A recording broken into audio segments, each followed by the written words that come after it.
what is Naomi here. I'm back at it with another video of African history, culture, and worldview. And if you want to support the home team, you can do so on patreon.com. The link is in the description box below. You guys are gonna have to forgive me because I'm a little sick, so please bear with me. Like mentioned in my last video, I've been doing videos on African history for quite some time now, and I've seen a lot of things. I've heard a lot of questions coming from you guys. The overwhelming theme to me that seems to be going on in our community are questions concerning our identity as a people. And over time, unfortunately, I think our relationship with Africa has become a little estranged, if you will. And I mean, if you haven't guessed by now, you know, I'm a Pan-Africanist. I have no problem with most critiques concerning Africa. I myself chime in every once in a while, but it's the context that seems to be problematic. The primary critiques I've been hearing about Africa and Africans is that Africans sold us into slavery, and because of this history, you know, there should be no attempts or little attempts at connecting or reconnecting with African people or the African continent. So this ideology is saying, hey, you know, we should essentially work with what we have now and identify with anywhere we ended up throughout the world. Now, if you guys have been following me for a while now, you'll know that I try my best to not romanticize Africa and tell the history of the African continent from a proper historical perspective. I know sometimes I may talk about African history and it might not actually sit well with some of us in the diaspora, and that's okay. You know, I embrace our history in full in general, and I think that we should all do that as well. There's absolutely nothing to be ashamed of or afraid of when it comes to our history and our story. The reason I really don't like the idea of, you know, Africans sold us into slavery is because it's really historically lazy, it's an adulterated perspective, and to be honest, it's really self-serving. I think unfortunately people tend to use this new idea as a basis for some new identity, and unfortunately it's based on fallacies. And if some of you are of this thought process, you know, I'm really not trying to offend you or anything like that. Like, I really just want you to hear me out. I'm doing this because I know our people have really struggled with misinformation, and it's really easy to fall victim to it. Ultimately because we really don't understand our history and we don't really understand who we are as a people. So the question is, are we victims of the slave trade in totality? First, I'll sum up my answer that I have for you guys, and then I'll later break it down for you, hopefully in a way that you understand. We in the diaspora, whether it's in America, the Caribbean, or South America, the truth is, we holistically are the descendants equally of slave raiders and the victims of slave raiding. Now, the reason that we descend from slave raiders and victims of slave raids is because, number one, that time in West and Central Africa was very chaotic. It was our dark ages. And number two, like I've stated many times, there was no such thing as Pan-Africanism for 17th or 18th century African. Every African in their region identified with their own ethnic group. The Europeans who arrived off the coast of West and Central Africa initially had a trade-like relationship with various African ethnic groups. And the request from Europeans for slaves, for labor, created a very unfortunate ripple effect throughout West and Central Africa. It was a ripple effect because one group would initially start slave raiding another African ethnic group, and the victims would either have two decisions to make. Either I'm going to be a victim or I'm going to participate in slave raiding so that I can protect myself and my nation. Just to give you guys a quick example of how chaotic this was, I'm going to use an old video I've done on the Kingdom of Naomi. In truth, the mere existence of the Kingdom of Naomi and the Naomi Amazons, as they're called, is really because of the Yoruba slave raids. Here's the thing with Naomi.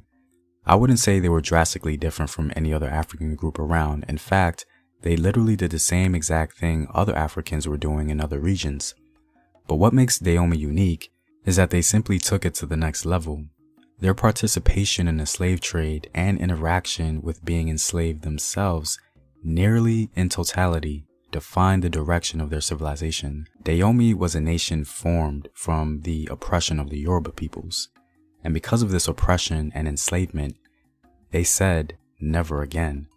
Naomi became a highly centralized state with a very well organized and disciplined military machine. All this greatness was created to never be under the yoke of Oyo again.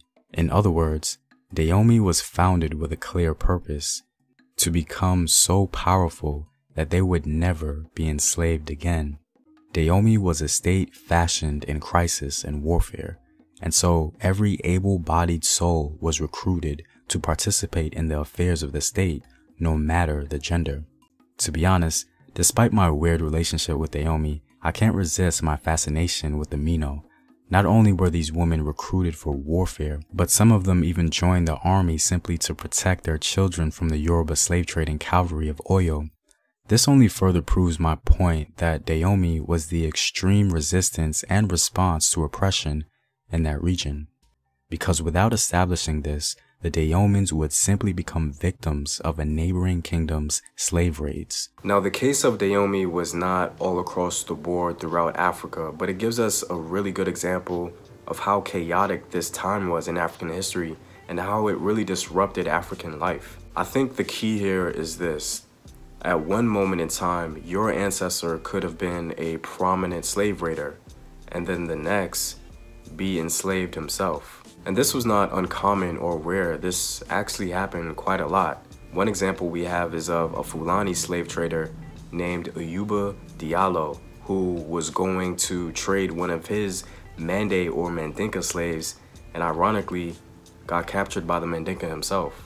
We can also point to a king of the Congo Empire in Central Africa who wrote a letter to the Portuguese complaining about how they were illegally capturing Bakongo people and enslaving them. But in the same vein, the Bakongo people in that region were one of the main perpetuators of the slave trade. And I think the best example I can give is really my own ancestry.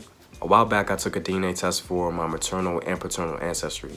And according to this DNA company, my maternal ancestry, meaning my mother's mother's mother's mother like 500 plus years ago, was a Fulani woman. And my paternal ancestry, meaning my father's father's father's father 500 plus years ago, was an Mbundu man from Angola. So I mean, if we just look at that, like me personally, I literally descend from prominent slave raiders, if we're honest, and perhaps victims of slave raids in the Mbundu people.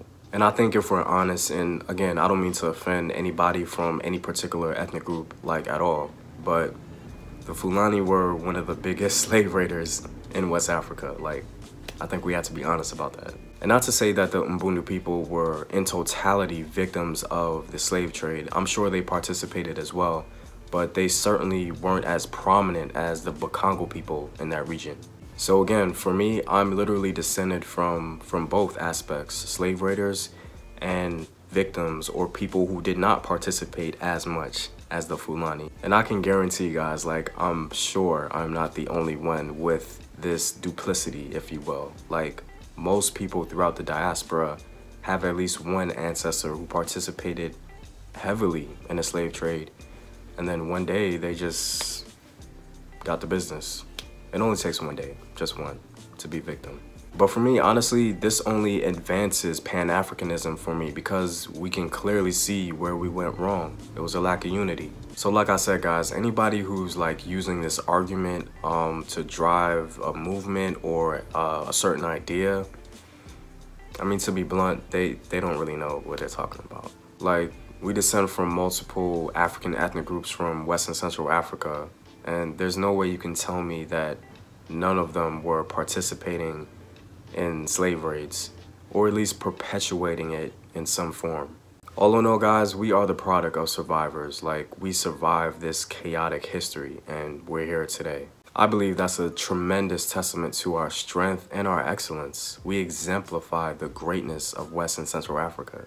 And I truly believe that really understanding this history helps us to find the origin of our pain and understand it. And once we understand that, it becomes a lot easier to heal.